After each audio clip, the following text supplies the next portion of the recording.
Maybe just as an introduction, tell me a little bit who you are, Cool. Your name and kind of your background. Yeah, so Garrett Garfield. I play solo music and I sing in a band called The New Low, kind of like a alternative rock with a metal edge outfit from here in Salt Lake. So yeah, been doing it since I was 17. I remember watching it was a Yellow Card music video. It was Ocean Avenue, and my cousin showed it to me. And I was like into Backstreet Boys before then, like just a lot more pop stuff. And as soon as I watched that video, I was like, I want to do that. That's what I want to do. I want to sing in a rock band, and I want to sound like that guy. So fell in love with Yellow Card. Still love them. I went to their farewell concert. Yeah, I guess since it is the new year, it was last year, probably a couple months ago with my little brother. And it's weird, man. Yeah, it's weird that it made me feel old because I was like, they're ending? Like, this is it? So, yeah, they were a big influence for me. So, started off playing in a pop punk band called Just for the Record. You actually judged some little Utah Battle of the Bands thing that we did, which was fun. But, did that for a while and then just kind of slowly disbanded. People wanted, you get to that point when you're young and you start a band and you get to a point where you kind of you weave people out who really want to do it and who really don't want to do it. So I had friends that went on missions or got married, and it's kind of stuck with me. Like I said, passionate about it on a different level than obviously most people. So went from that to a band out of here called Becoming Everest. It's kind of like a hardcore band, and I sang in that. And then that led me to my band just before The New Low, which is pretty much what it was like the beginning process of The New Low. We were called Hearts and Hands. We were just signed pretty quick. Yeah, we did a single and we kind of just wrote it as a joke, honestly. Not a lot of people know that, but we wrote a song. We just wanted it to be heavy on the heavy parts and like super stupid catchy on the catchy parts, and I didn't even really know what the song was about, but just kind of did it as a gimmick. And Artery Recordings hit us up and they're like, hey, at the time they managed the dude who was doing heavy vocals in the band. His name's Alex Kohler. He is in a band called Chelsea Grin from here. So yeah, they liked it enough to pick it up. So they were working with a label called Razor and Tie. So it was Artery Recording / management, and then they were partnered up with Razor and Tie. So been with them for the past 4 years, and in between then, basically, towards the end of our last record cycle, because we just barely did a record, we realized that by that time there wasn't a lot of the same members that originally had started the band, so we didn't really feel like Hearts and Hands anymore. So we changed our name to the New Low and did a record called Continuance. It's been out for about half a year. Yeah, we released it in July, so last summer. Yeah, we were on Warped Tour, on a 3-week run on Warped Tour. That was awesome. Like a big bucket list thing for me, because I mean, obviously you grow up like listening in that scene, and Warped Tour is kind of the mecca of like, as a kid, like what you think you can do, and something I always want to be a part of. So there was kind of there's another podcast that I listen to sometimes. I think it's called Lead Singer Syndrome. It's with the dude from Silverstein, the vocalist from Silverstein. I like the sound of that. Yeah, I'm 90% positive that's what it's called. But I was listening to one podcast. He was interviewing a band that was on Warped Tour a couple years ago, and they did it in a van, and that's kind of like one of the running jokes of bands who are like Warped Tour alum. Like those be like, oh, you did Warped Tour in a van. Like, are you sad that your band is broken up now? Like, because it's a hard tour like to do in the first place. Like, I gotta see that. Bands, it's an all day tour. It's a grindy tour, so it's like, when you're stuck in a van. We had 8 people in our van. Wow. 8 people in our van. It was a rental too, so it's not like we had the nicer van layout where you have bunks and stuff. It was just all benches, so, and you're sweaty all day.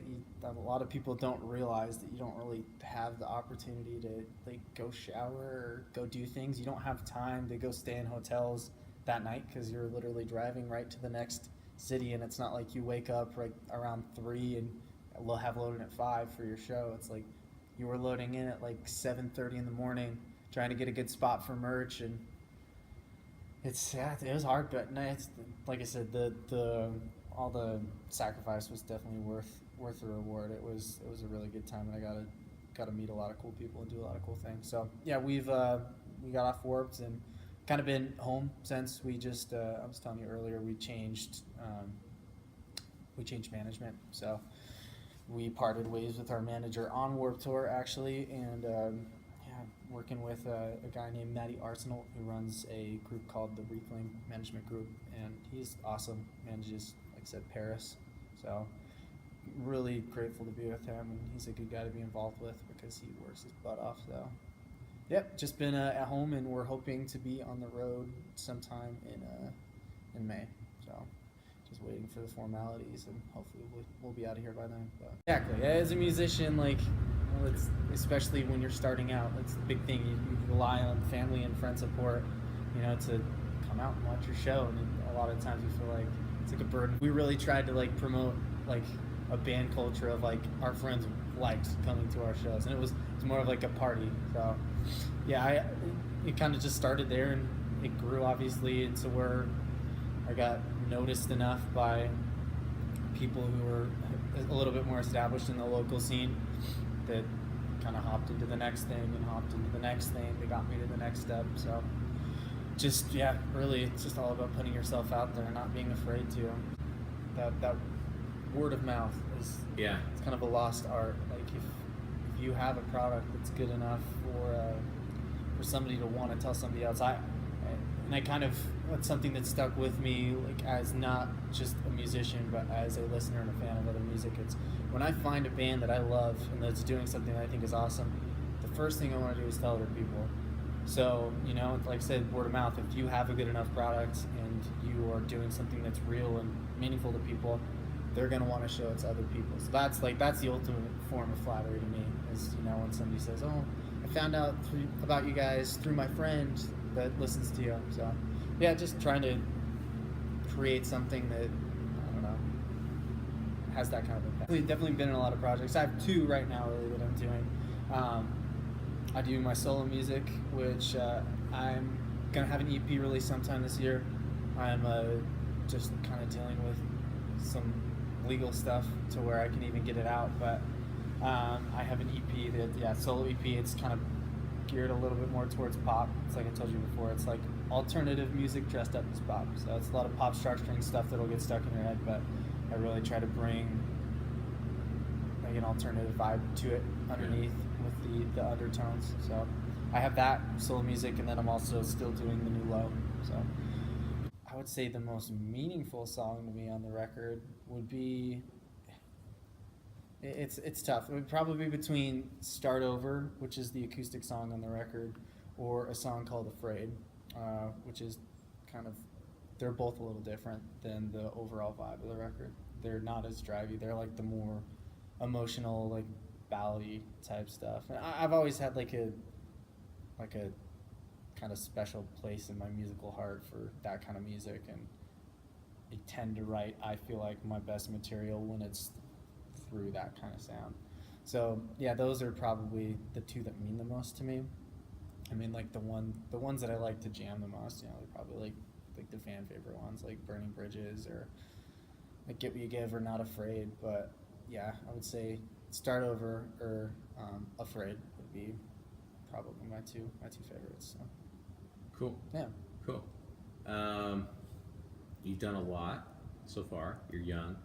What kind of aspirations or, you know, future projects do you see? I mean, of course, you're touring. You want to get back on the road, the label stuff.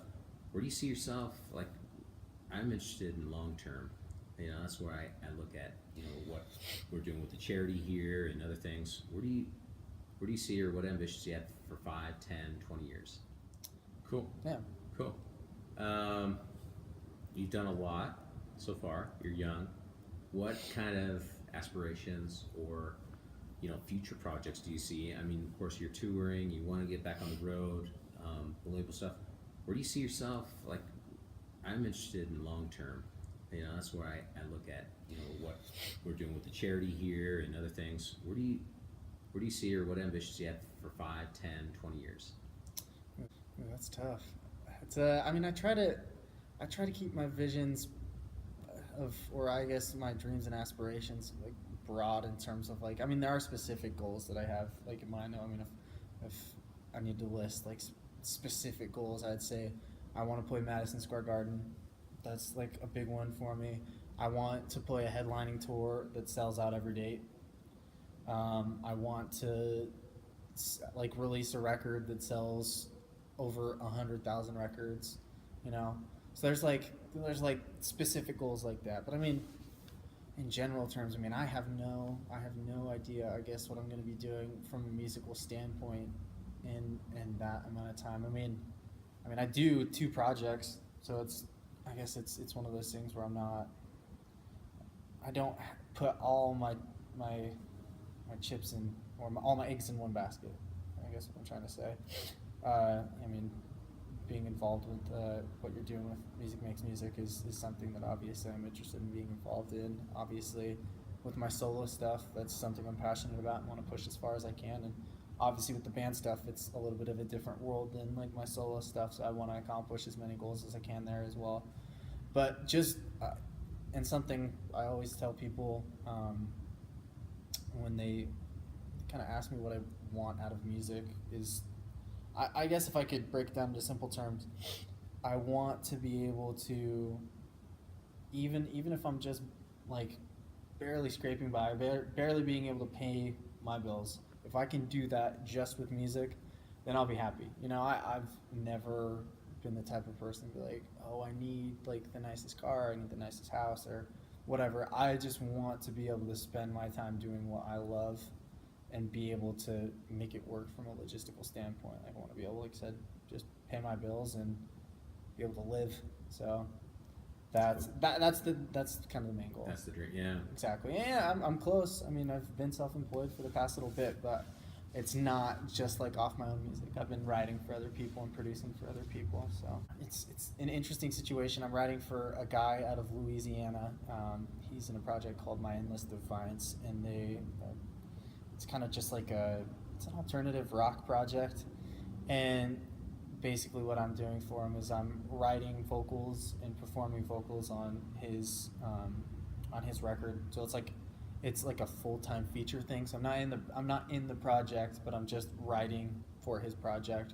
So we'll see how that goes. I mean, it's not a third project for me or anything like that, but I might just end up writing the vocal parts for him, recording it and sending it to him, and having him get a full-time vocalist. So doing that right now. I'm also working with a actor/artist down in Provo. His name's Lee Liston. He's just kind of wants to be a jack of all trades kind of guy. He has a passion for music. He's a good actor. So we're doing an EP, and I think he said it's going to be called Hiding in Plain Sight, but it's a kind of just more acoustic music with like a pop undertone. And then I'm just helping a couple projects in between that are more like alternative.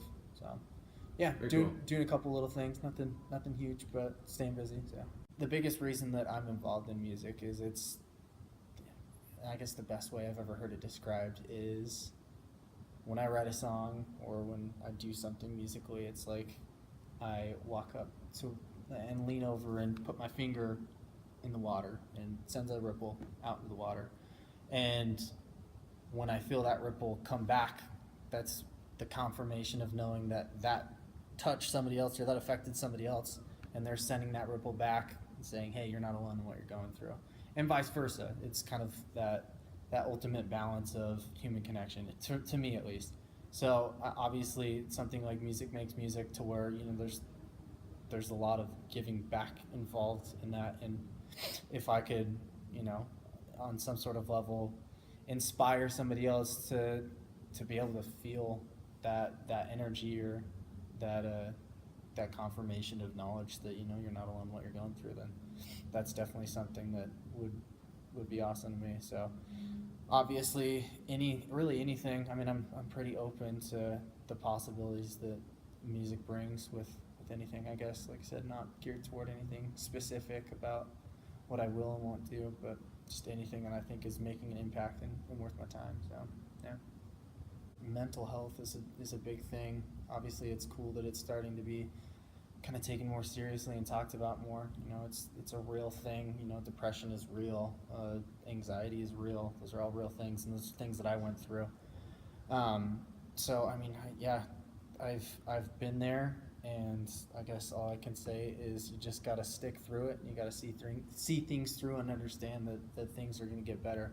It's something that even now, it's not like you necessarily get over. I still battle my anxiety, I still battle my depression, but just with a greater knowledge of things to come, so to speak, that, you know, things do get better. And when you're patient and you work hard and you're doing the right things and you're doing what you love, then everything's gonna work out in the end. So yeah, I mean, that's probably, when I look back to my teen years, that's probably the thing that I battled the most. I mean, I've tried to commit suicide. I've been in the depths of darkness, so I know how that is. But like I said, it's just one of those things where you gotta stick with it and understand that things do get better, and that you are worth things getting better. So yeah, I was probably the friend in my friend group that struggled with like emotional problems the most. I would say that, you know, I was the one that was being helped by my friends. So I guess I could speak from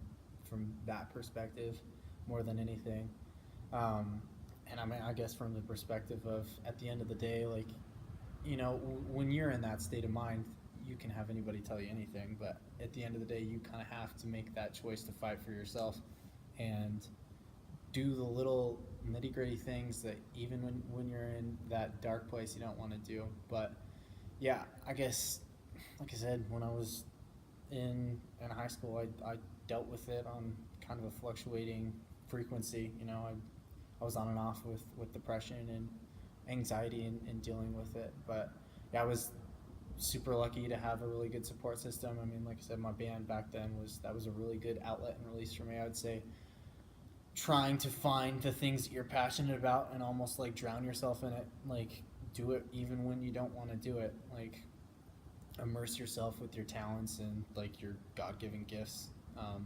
That's something that helped me immensely. And like I said, at the end of the day, just being willing to love yourself enough to kind of, like I said, fight through it, because the sun always comes up, things always get better. You know, it just, life comes in waves, and you have to, you know, you have the survive and you have the thrive periods. Is kind of like the way I like to put it. Is if you're going through a survive period, you just hold out, and then you're gonna be thriving in any second after that. So yeah, I would say those my two suggestions. Just be willing to do those things that you're passionate about and that you love.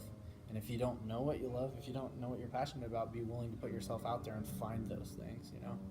And then also be willing to fight for yourself and do things for yourself. So that's what helped me in my experience.